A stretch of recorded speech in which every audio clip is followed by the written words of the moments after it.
ringing in Konoha Village, and that's because Naruto and Hinata are about to tie the knot and to become an official couple. In this two-parter episode of Naruto Shippuden, which is not even really a two-parter so much as it is going to be a multi-part story about Naruto and Hinata having a wedding and all of their friends desperately trying to get them the perfect wedding gift. Both of the episodes this week were on freaking point, and honestly, they were tailor-made for the hardcore Naruto fan, and that's someone like me. I really appreciated both of these episodes, and they could not be more different from one another. The first episode, 494, focuses a lot on Iruka Sensei, a character who I believe is incredibly instrumental for who Naruto is today. He's a character that a lot of people tend to forget about, and that's something that they do joke about in this episode as well, as people just sort of always look down on Iruka. You know, he's not the most powerful character in the series. He doesn't even really have any distinctive techniques. But he was one of those few individuals at the beginning of the series which actually recognized Naruto, not just as a ninja, not as just a crazy weapon who had a demon inside of him, but as an actual person with feelings, and that makes him an incredibly important character, and basically he's fully responsible in many ways for shaping Naruto the way he is, and of course giving him his love of ramen as well.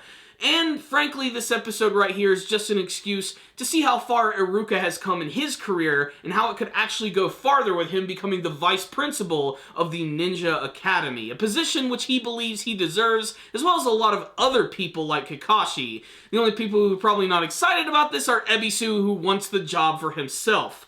I liked seeing Ebisu again because it reminded me that Ebisu was actually a freaking character. In fact, that's what I think I loved about a lot of these episodes this week, is that we got to see all of these classic Naruto characters return, and you're reminded why they're so important to the series, and most importantly, I think for people who've been following the Naruto series for so long, it makes you feel like you're involved as well. I know these characters so well at this point that I feel like I'm about to go to Naruto's wedding myself. It actually makes me feel like I'm going to be there with all of my favorite friends. And honestly, it's very heartwarming and I really do appreciate it. It also helps that both of these episodes have some fantastic production value behind them, with Iruka's having some really great artwork and some really great emotional moments. Juxtaposed to this, we have episode 495, which is, in my humble opinion, the funniest episode of Naruto Shippuden that I have ever seen, and a lot of that has to do with the fact that it stars Rock freaking Lee. And I don't know what it is about this episode. Maybe it's the animation style. Maybe it's just that Rock Lee is just so freaking over the top. Maybe it's the scenes where Rock Lee and Guy Sensei just sort of collide into each other and become this one giant pink amorphous being that makes it look like they're literally having sex with each other to the point it's so awkward that it makes 1010 freak out. This episode was hilarious. There are just way too many damn moments to even talk about in this episode. Really, though, it's all like a continuation of the previous one, where at the very end, Kakashi decides that he's going to assign everyone in Konoha this special mission where they're going to try and get Naruto and Hinata a special wedding gift. They have 30 days to make this happen, and they're actually going to rate all of these gifts, and if you get something that's really good, you get to go to the wedding. If you don't, you get sent on some sort of mission. The reason he's doing this is because he feels that he wants all of Naruto's friends to be there at his very big day.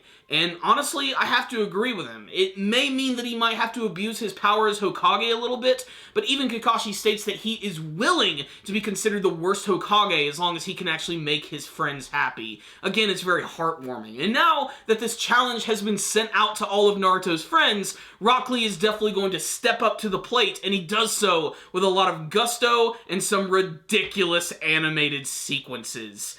Guys, the entire episode with Rock Lee trying to figure out what sort of gift to get is just great. Just the way he moves is funny. There are barely any scenes in this episode where there's like just a normal version of Rock Lee. Like, this is Rock Lee and his ninja pals on drugs. It's great, and he's not the only one who's just doing all of this ridiculous stuff. 1010 gets involved, there's a ghost version of Neji who just seems to pop up randomly throughout most of the episode. Honestly, I think the funniest parts are the scenes that involve Orochimaru. Yes, remember Orochimaru, one of the most devilishly evil villains from the entire series? He just sort of pops up randomly in both of these episodes to remind the viewer that, hey, I'm here, I'm not that quite evil anymore, but Yamato is constantly going to have to tail me. And throughout most of the episode, you get to see these scenes where they're just sort of walking around in the background, or basically Orochimaru is trying to get away from Yamato, and it is hilarious. It's distracting at points, and I think it's definitely played for the comedy. There's one scene in the Rock Lee episode where Iruka is talking to Rock Lee, and he's like really impressed with Rock because of how strong a connection that he has with Naruto, and it makes him realize that Naruto is sort of like made a huge group of friends. He's brought out the best in all of them, and that's why he's so proud of him. But while this scene is going down with the serious music, you have Orochimaru, who is just sort of slinkly moving around in the background, with Yamato sneaking around in a freaking barrel. It's just hilarious. And that's not even talking about some of the ridiculous expressions that Rock Lee gives in this episode. They are just great. I especially love the sequence where he meets Guy Sensei for the first time in the episode, and he gets so excited that when he opens up his mouth, you get to see the teeny little Rock Lee in his mouth. You might even miss it. You might have to freeze frame it. It's incredibly hilarious. And like I said, the scenes where they actually come together and it looks like they're basically having sex with each other is just freaking gold. I'm also really glad that they got Tenten involved in this episode, as just watching her reactions to Rock Lee and Guy is hilarious. And now that Neji is no longer there to be kind of like the straight man of the group, she just has to take all of this ridiculousness for what it is. And just like Rock Lee, a lot of the humor comes from her trying to figure out what sort of gift to get. And I like the fact that she was afraid that by giving these specially designed kunai to Naruto and Hinata, she was afraid that everybody was just going to typecast her as the weapon girl. Despite the fact that she already has been typecast as the weapon girl. And by the end of the episode, after seeing all the ridiculousness that Rock Lee and Guy have gone through, she just decides to give them the kunai anyway. It's also really funny that Rock Lee and Guy are constantly running around on their hands in the episode because it's all a part of their training. Rock Lee still continues to take all of his training seriously. The scene where they go to the shop and they're trying to find a special weapon is great because he comes up with all of these scenarios of things that would be perfect gifts, like a giant sword which they could use to cut the cake, or tonfas which could be used to actually hold out some laundry drying in the wind. It's just nuts. It's insane, and just the way he moves sometimes is almost snake-like, Looney Tunes-esque even. Even some of the other characters just have some of the greatest reactions and movements. Watching Shino just sort of hover around on bugs like it's some sort of moving chair is freaking great. I love it. I loved this animation style, and it just made me laugh the entire time while I was watching it. It also reminded me that despite the fact that I didn't really like Rock Lee and his ninja pals, I think the style is a lot better when they apply it to the more traditional animated stylings of Naruto Shippuden, especially when they look a little more proportionate. That being said, this was just the funniest damn thing I've seen from Naruto. So what's the rundown on this week's episode? Both of them, they're both pretty fantastic, and they both give you something completely different. And honestly, it's one of the more nostalgic episodes that I've seen in a long time, a lot of that being devoted to the fact that we're spending a lot of times with the side characters, which are honestly, I think, the cornerstone of the Naruto series, and very important to the fact that Naruto has so many friends now, because of course he was an outcast at the beginning, and now these entire episodes are being devoted to all of the characters who eventually grew to love him and having different reasons for that. That, and honestly, I'm just fanboying a little bit over the fact that we're actually going to be able to see Naruto and Hinata's wedding.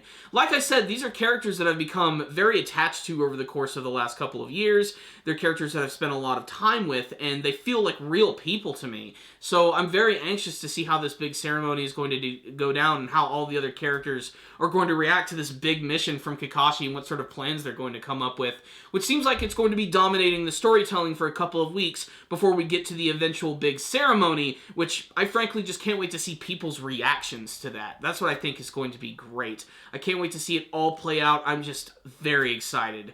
Both of these episodes were great, and everything that they were trying to do, the emotion, the comedy, and most importantly, that artwork and the animation, which was just pitch perfect in pretty much every episode. I know some folks are not going to like the extreme exaggerated stylings of the second one this week, but I really liked it a lot. I thought it just really added so much to the comedy and all of the expressions of Rock Lee, again showing that he's definitely one of the most bombastic and funny characters from the series, and it reminds you, that's why this guy technically got his very own spin-off. He's a frickin' laugh riot. And Iruka himself, despite the fact that he does get forgotten by the fanbase quite a bit, is incredibly important to the series, and I think this is going to have even more of an impact when we actually get to Naruto and Hinata's wedding, as he's trying to come up with the perfect message to tell Naruto and Hinata, as well as giving a gift to him. So I just can't wait to see what that's going to be. I'm sure it's going to bring a lot of tears to people's eyes. Guys, both of these episodes are fantastic. They were tailor-made for Naruto fans. As a hardcore Naruto fan, I really loved both of these. I didn't expect to get involved in them as much as I did, but honestly, I just had a lot of fun watching these, and I can only recommend them to the most hardcore of Naruto fans, so definitely check out both of these episodes. I honestly think each one is a 5 out of 5. Check it out, Naruto fans. We're this much closer to Naruto and Hinata's wedding, the end of the Naruto Shippuden anime series, and before you know it, we're going to be starting the brand new Boruto anime, so let's get excited for that one! Thank you guys again for watching this review. If you did watch this week's episode of Naruto Shippuden, both of them, please tell me what you thought about them in the comments section below. What do you think of Iruka-sensei? Do you have any favorite Iruka moments? What did you think of that emotional first episode? And what about that Rock Lee one? Did you guys think it was as funny as I did? Are you a fan of Rock Lee and his ridiculous antics? What do you hope to see from Naruto and Hinata's wedding in the end of Naruto Shippuden? Please tell me in the comment section below. Make sure to subscribe to the channel for everything Naruto-related anime and manga reviews. Make sure to leave me a comment or two. I'd love to chat with you guys. And of course, if you like this video, please give it a thumbs up. I will see you guys next time. And as always, stay dandy, baby.